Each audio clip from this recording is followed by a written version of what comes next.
soğanlıq balasıyam. Mən qıpçağam, mən afşaram. Babam Türktür, Türk oluyam. Atam torpaq, Kürdü anam. Öz yurdumda qalasıyam. Mən soğanlıq balasıyam. Öz yurdumda qalasıyam. Mən soğanlıq balasıyam. Borçalının Türk yurdumun alınmayan qalasıyam.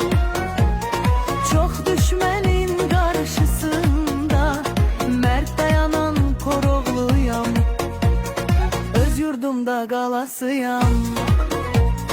Mən soğanlıq balasıyam. Öz yurdumda qalasıyam. Mən soğanlıq balasıyam.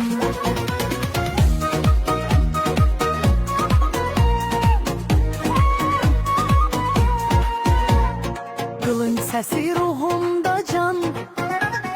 Türk adımdan almışam nam. Düşmən gəlsə yenə qaçmam. Öz yurdumda qalasıyam. Mən soğanlıq balasıyam.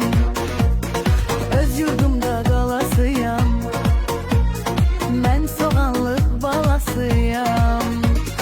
Qorqud elim qədim obam. Gün çıxanda ruhum oyan.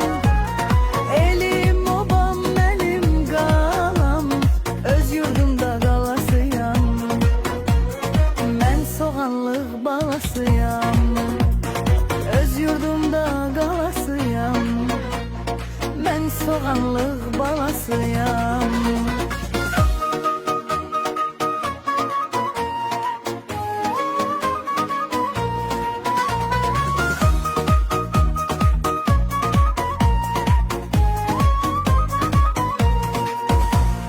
Mən faziləm Türk oğluyam. Od tək yanıb alışıram. Bu torpağın qalasıyam.